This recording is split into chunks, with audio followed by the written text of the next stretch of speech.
Welcome to the MAM Journals. I've been quietly becoming a fan of the Royal Enfield brand. Obviously, like most motorcyclists, I was aware of the early historic history. Indeed, it's the brand which claims to have the bikes to have been in the longest continuous production, is its claim to fame. And I think they really came back into my horizon when they launched the 650 version, the Interceptor.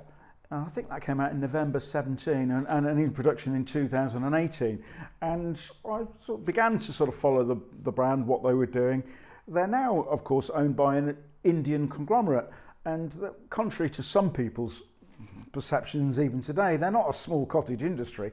I think the last time I had a look and saw some proper figures, they made 846,000 bikes in, I think, probably 2018. Now, COVID has obviously reduced that sort of volume, but I would be surprised if this year, 2022, they didn't get as far as over 1 million bikes made, which is huge in terms of motorcycle manufacturer, and certainly when you can compare it to other bikes that are considered mainstream, whose volumes are significantly less.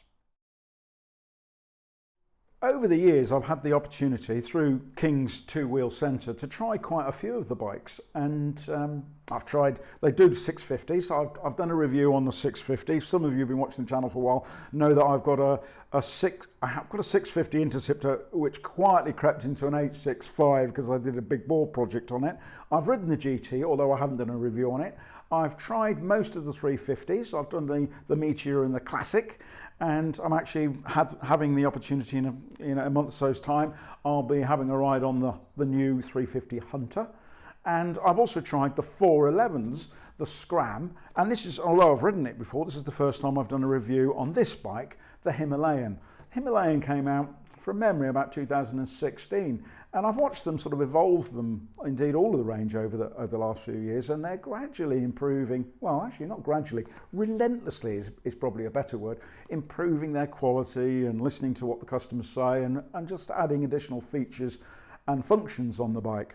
So today I'm going to be talking about the Himalayan. This is a Euro 5 bike, and I'll be talking actually about the specifications of it, the features and functions, and I'll then give you some feedback about how I found riding the bike, and then I'll be coming to some sort of conclusions about what do I think about this particular bike. I do hope that you enjoy this video, and let's start with going through with the specifications. I'll pop the bike on a ramp just so you can perhaps see the engine a bit clearer, and I always like to start with the engine if I can. It's a single cylinder, it's a 411cc air-cooled, it's got an oil cooler on the other side, and we'll take a photo of that in a moment.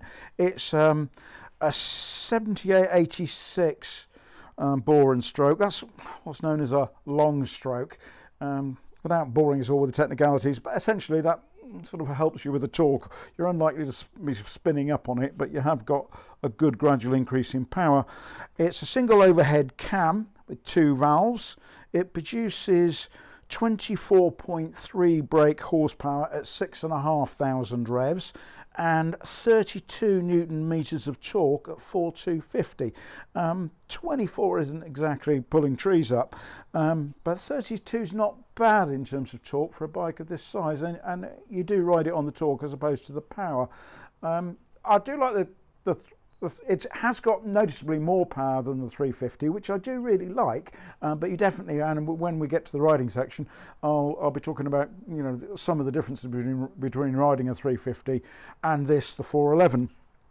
It's got a 5-speed gearbox. It's really a 4-speed plus an overdrive. In terms of the brakes, it's fitted at the front with a 300mm disc, and it's got a 240 at the back. These are very common measurements for the Royal Enfield range, so obviously they do share components, which makes sense when you're building as many bikes as they do to get some economies of scale. It's got ABS, what's called dual channel, and I'll just point you down there if I may. That's this connectivity here with this bike, because it can do light off-road work. You can disconnect the rear ABS, but the front ABS still comes with it. That's quite a useful characteristic when you're riding off-road, the ability to lock the back and change direction. It's a long time since I've ridden competitively off-road, but that was a common need on a bike that you were trying to press on a bit if you're going off-road. So in terms of height and on dimensions, it's the lowest point, which is obviously clearly here.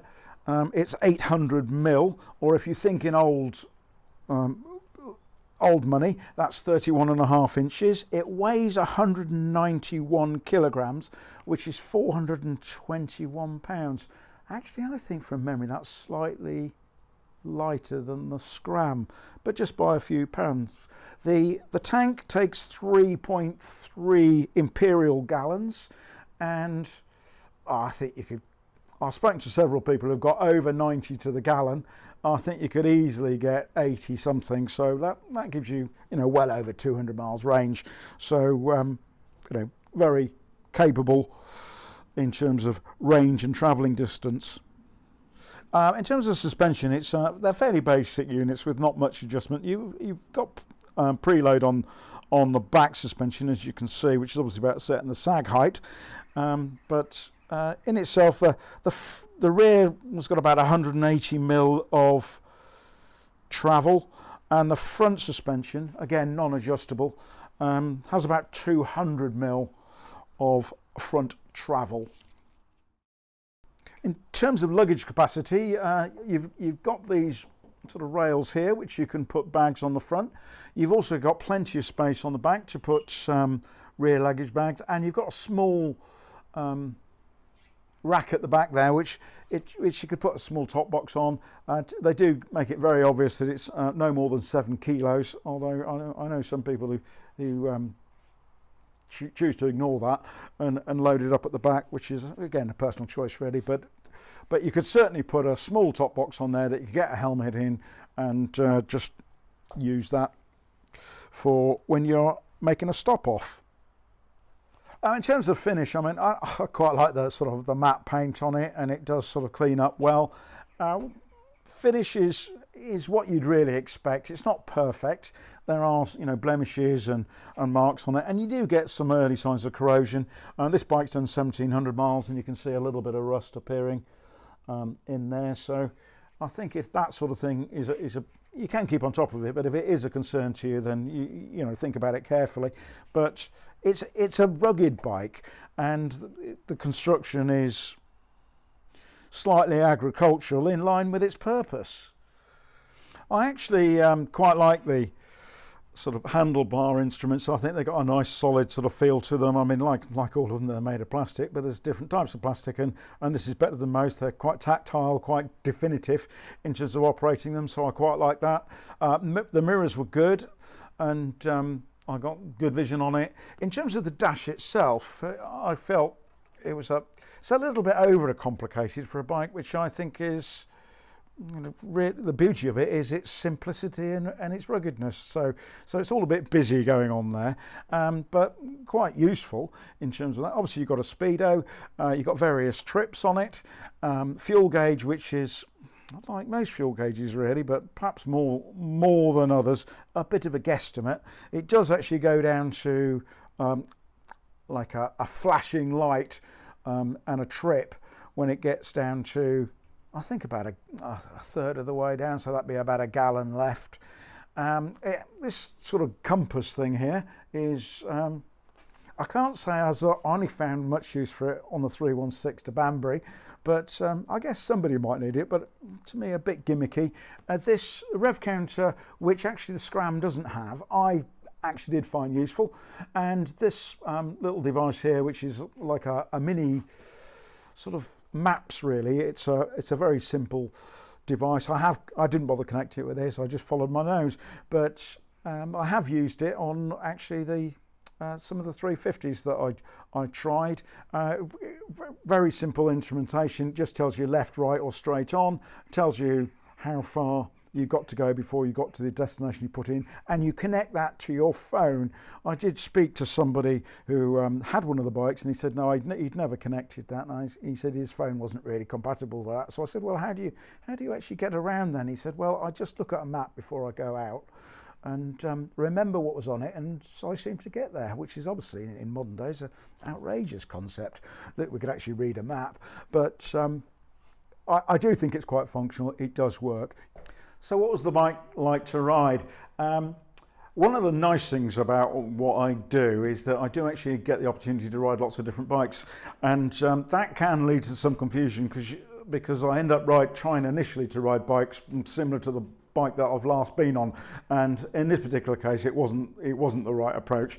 And certainly I found I was very conscious of the 21-inch front wheel, and it didn't turn quite like the bikes I've been off, but once I tuned into that and got used to it, actually I found it a very pleasant and easy bike to ride. I'm a great believer you should actually just a bike will tell you how it wants to be ridden, what gears it wants to be in, and where the power is and what the characteristics are. So you just have to sort of listen to it. It's a bike that I found myself a lot in third and fourth gear. You have got a gear indicator on it, and certainly as I wanted to sort of accelerate, third and fourth was really the place where the action happening. The torque is quite low at 4250, so you don't have to push it hard to get down into that torque figures. Maximum power is at 6.5, which is actually at the red line. You can take it further than that, but there is a risk that you confuse noise with performance, because there's not really much happening after 6.5. And it is a bike you can overtake with, which is, having ridden some of the 350s, you have to pick your moments a bit more carefully, because you will spend quite a long time on the wrong side of the road if you get that wrong. So this bike very comfortably rides at legal speeds, up in the UK up to 70 miles an hour, gets there quite comfortably. I've seen some road tests where they say it does 75, and Bike Magazine estimate that the bike will do 80 miles an hour, and I'd agree with them. I think in the right circumstances this bike probably will do 80 miles an hour, but I'll say it's very comfortable really, getting up to 70 in fourth gear and then just clicking into the overdrive, which takes about 800 to 900 revs off it, so it just drops and it'll cruise comfortably. The bike is actually comfortable on little B roads, A roads, and even if you were minded a motorway. It's I didn't feel the same way about the 350s. That's not a bike that I would want to be taking on a motorway for any length of time. This bike, and indeed the Scram, feels like it will be able to hold its own. You've got enough to move in and out of lanes and enter onto a motorway with enough power to feel like you're doing it safely. Not that the other ones aren't safe, but I just think this is more comfortable operating in those environments. So what sort of motor riding did I do? Well, I'm a cafe hopper. So when I go out for a bike ride, I tend to work where the next sort of cafe is, about an hour away, and make my way to that one. So I did quite a broad circuit. I actually did 210 miles on the bike, and which is quite surprising really, because to be honest, I've recently had the COVID booster jab, which we have here in the UK. And I've had a few of them, and occasionally you feel remarkably average afterwards.